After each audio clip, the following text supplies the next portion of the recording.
হিন্দু বঙালী ভাষাৰ নামত সংগঠনো খুলিব পাৰে মুছলমানে কেতিয়াও ভাষাৰ নামত সংগঠন খুলিছে না হিন্দু বাঙালীয়ে যেতিয়া ট্ৰাইবেল বেল্টৰ মাটি কিনিব বিচাৰে কিনিব পাৰে তাৰ পিছতো কোনো উচ্ছেদ নহয় যেতিয়া মুছলমান বঙালীয়ে ট্ৰাইবেল বেল্টৰ মাটি কিনিছে তেতিয়া মুছলমান মানুহক উচ্ছেদ কৰা হয় সব এই চলি আছে অসমৰ বুকুত ৰাজনীতি নহয়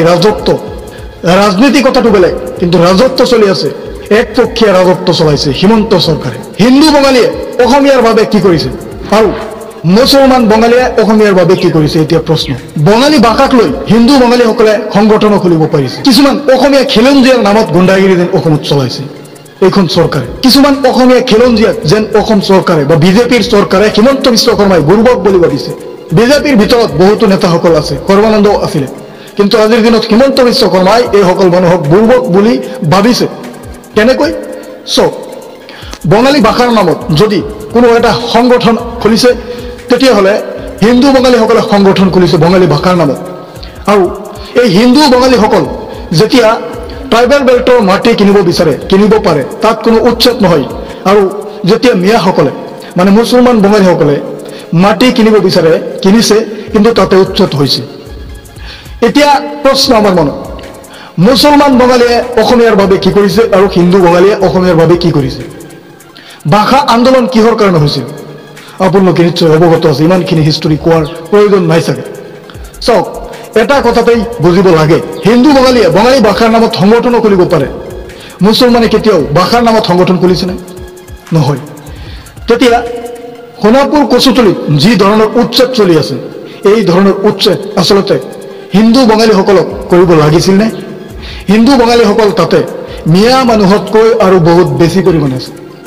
মিয়া মানুহতকৈ আৰু বহুত বেছি পৰিমাণে আছে হিন্দু বঙালীসকল তাতে উচ্ছেদ নহয় কিয় আমাৰ মনত প্ৰশ্ন যদি ট্ৰাইবেল বেল্টৰ মাটি খালী কৰিব লাগে তেতিয়া হিন্দু বঙালীসকলকো উচ্ছেদ কৰিব লাগিছিল কিন্তু আজি চৰকাৰে ৰাজনীতি কৰি আছে ইয়ালৈ নিজৰ স্বাৰ্থৰ লোভত ৰাজনীতি কৰি এক ধৰণৰ একাংশ মানুহক টাৰ্গেট কৰিছে এয়া হৈছে মুছলমান মানুহক মিয়া মানুহক টাৰ্গেট কৰিছে কেতিয়াবা যদি উচ্ছেদ কৰিছে তেতিয়াহ'লে আপোনালোকে নিশ্চয় তাতে বেছিভাগ ক্ষেত্ৰত পাইছে মিয়া মানুহক উচ্ছেদ কৰা হৈছে বা মুছলমান মানুহক উচ্ছেদ কৰা হৈছে য'ত মুছলমান আছে তাতে উচ্ছেদ বেছি হয় কিয় আজি হিন্দু বঙালীসকল কিয় উচ্ছেদ নহয় আৰু কিছুমান উজনি অসমৰ বুৰ্বক মানুহক যেন বুৰ্বক সজাই আছে হিমন্ত বিশ্ব শৰ্মা চাওক নিজৰ গতিখন ঠিক ৰাখিবলৈ একাংশক বুৰ্বক বনাই আৰু আন এটা জাতিক উচ্ছেদ কৰি টাৰ্গেট কৰি কেতিয়াবা সদনত কৈ থাকে মিয়া মানুহ উজনি অসমত যাব কিয় মিয়া মানুহ উজনি অসমত কিয় যাব এই প্ৰশ্নটোৰ জাগাত এনেকুৱা প্ৰশ্ন কৰিব লাগিছিল বাংলাদেশী মানুহ উজনি অসমত কিয় যাব হিন্দু হওক বা মিয়া হওক বাংলাদেশী মূলৰ মানুহ উজনি অসমত কিয় যাব এই ক্ষেত্ৰত কিন্তু বাংলাদেশী হিন্দুৰ কথা কোৱা নাই কৈছে মিয়া মানুহ উজনি অসমত কিয় যাব তাত মিয়া মানুহ উজনি অসমত এনেই যোৱা নাই উজনি অসমত যদি গৈছে তেতিয়াহ'লে মিয়া মানুহে কাম বন কৰিবলৈ গৈছে তাত মাটি কিনি থাকিবলৈ যোৱা নাই তাতে কাম বন কৰিবলৈহে গৈছে আৰু এই ক্ষেত্ৰত প্ৰশ্ন কৰিছে হিমন্ত বিশ্ব শৰ্মাই মিয়া মানুহ কিয় যাব অসমত তাৰমানে আপোনালোকে অসমখন গোটেই অসমখন দখল কৰিব বিচাৰে চাওক মিয়া মানুহে গোটেই অসমখন দখল কৰা নাই যদি দেখা যায় তেতিয়াহ'লে সংখ্যা গৰিষ্ঠ আছে মিয়া মানুহ নামনি অসমৰ ফালে মিয়া মানুহ সংখ্যা লঘু মানে উজনি অসমত মিয়া মানুহে কাম বন কৰিবলৈহে যায় চাওক বন্ধুসকল এইবিলাক কথা পিছত এতিয়া কথা হৈছে যে উচ্ছেদ অভিযান আচলতে মিয়াৰ ক্ষেত্ৰত কিয় কৰিছে চৰকাৰে উচ্ছেদ অভিযান যদি চলাইছে তেতিয়াহ'লে হিন্দু বাংলাদেশী ক্ষেত্ৰতো চলাব লাগে আৰু যিখন আপোনালোকে নিশ্চয় জানে এই কাখন কিয় তাৰমানে বাংলাদেশী হিন্দুকো নাগৰিকত্ব দিব লাগিব ভাৰতৰ এয়া হৈছে বিজেপিৰ চৰকাৰ বাংলাদেশী হিন্দুকো নাগৰিকত্ব দিব লাগিব অসমত বা ভাৰতত আৰু যিখন আপোনালোকে শুনিছিলে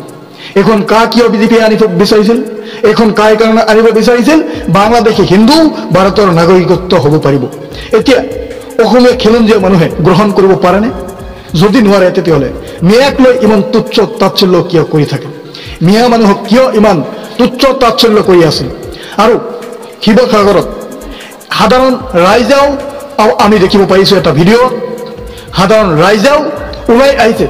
মিয়া মানুহক খেলিব লাগে আৰে ভাই অসমখন আপোনালোকে ভাগ কৰিব বিচাৰিছে বাকী একোৱে নহয় উজনি অসম নামনি অসম আপোনালোকে ভাগ কৰিব বিচাৰিছে আৰু যিটো ভাষা এই ভাষাটো যদিও মিয়া মানুহ বাংলাদেশী মূলৰ হ'ব পাৰে কিন্তু এই অসমীয়া ভাষাটো যদি 40% মিয়া মানুহ ধৰি লওক অসমত আছে, এই অসমীয়া ভাষাটো 35% মানুহে প্ৰায় অসমীয়া ভাষাটো গ্ৰহণ কৰি লৈছে, অসমীয়া সংস্কৃতি গ্ৰহণ কৰি লৈছে আৰু কৈয়ে থাকে। চাওক, ইমান দিন কোনো হুলস্থুল নাছিলে, যেতিয়া মিয়া মানুহৰ ওপৰত টাৰ্গেট কৰা হৈছে তেতিয়াৰ পৰাই কিন্তু হুলস্থুল অসমৰ বুকুত। তাৰমানে মিয়া মানুহৰ অসমীয়া ভাষাত যি মন্তব্য কৰি আছে, অসমীয়া খিলঞ্জীয়তো মন্তব্য কৰি আছে, তাৰমানে ভাষাৰ ক্ষেত্ৰত গ্ৰহণ কৰিছে। মানে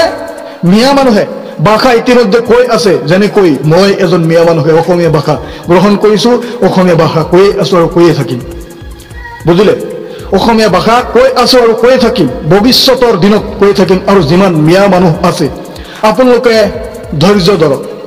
ধৈৰ্য ধৰা মানে এয়া নহয় আপোনালোকে ইয়াৰ প্ৰত্যুত্তৰ ল'ব নালাগে। হাদিছত আছে হুব্বুল ওতন নামে এটা শব্দ,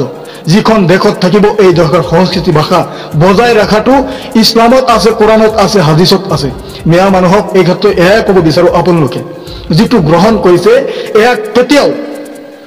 অগ্ৰহণযোগ্য বুলি নাভাবিব। অসমীয়া আপোনাৰ ভাষা গ্ৰহণ কৰিছে হিচাপে, অসমীয়া ভাষা অফিচিয়েল হিচাপে আপুনি যদি গ্ৰহণ কৰিছে, তেতিয়াহ'লে ভৱিষ্যতৰ দিনত অসমীয়া ভাষাই অফিচিয়েল হিচাপে থাকিব লাগিব, এয়াই প্ৰশ্ন। আৰু মজবুতকৈ অসমীয়া ভাষা সংস্কৃতি আঁকোৱালি লওক, এয়াই প্ৰত্যেক মিয়া মানুহক আহ্বান জনোৱা হৈছে এই ভিডিঅ'টোৰ জৰিয়তে। হয়, আপোনালোকে ধৈৰ্য ধৰক। এইসকলে অত্যাচাৰ কিমান দিন কৰি থাকিব? বিজেপিৰ চৰকাৰ যিমান দিন থাকিব সিমান দিন মিয়া মানুহৰ ওপৰত অত্যাচাৰ হৈ থাকিব। আৰু বিজেপিৰ চৰকাৰ থাকিলেও মিয়া মানুহৰ ওপৰত অত্যাচাৰ নহয়, কাৰণ হিমন্ত বিশ্ব শৰ্মা যিমান দিন বিজেপি চৰকাৰত মুখ্যমন্ত্ৰী হৈ থাকিব সিমান দিন মিয়া মানুহক লৈ টৰ্চাৰ কৰিয়েই থাকিব। আপোনালোকে মাত্ৰ অলপ ধৈৰ্য ধৰক আৰু ভাষা সংস্কৃতি কেতিয়াও নহলাব। লোকপ্ৰিয়ত আপোনালোকে অসমীয়া ভাষাই লিখিব, কাৰণ আপোনাৰ ধৈৰ্যই আপোনাৰ ফল আপুনি এদিন পাব, এয়া হৈছে গেৰাণ্টি এয়া। গতিকে আপোনালোকে এতিয়াও এনেধৰণৰ মন্তব্য নকৰিব। অসমীয়া নিজকে অসমীয়া হিচাপে গ্ৰহণ কৰিছে, কৰিয়েই থাকিব আৰু কৰিয়েই যাব, এই মিয়া মানুহক আহ্বান। যদি দেখা গৈছে মিয়া মানুহক লৈ টৰ্চাৰ কৰি আছে, কিন্তু এইসকল মানুহেই এদিনাখন বুজিব নিজেই। হয়, এদিনাখন নিজেই বুজিব। আমাৰ প্ৰত্যুত্তৰ দি বুজাব নালাগে,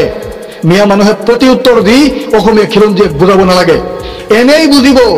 যে বিজেপিৰ চৰকাৰে বা হিমন্ত বিশ্ব শৰ্মাই অসমখনক কিয় ভাগ কৰিব বিচাৰিছে, কাৰণ এটাই নিজৰ গদিৰ স্বাৰ্থখন ঠিক ৰাখিব লাগে। আজিৰ দিনত 1000 বিঘা মাটি হৈছে, কালিৰ দিনত যাতে 2000 বিঘা মাটি হয়, এয়া হৈছে হিমন্ত বিশ্ব শৰ্মাৰ ৰাজনীতি, বাকী একোৱেই নহয়। নহ'লে হিন্দু বাংলাদেশ উচ্ছেদ কিয় নকৰে?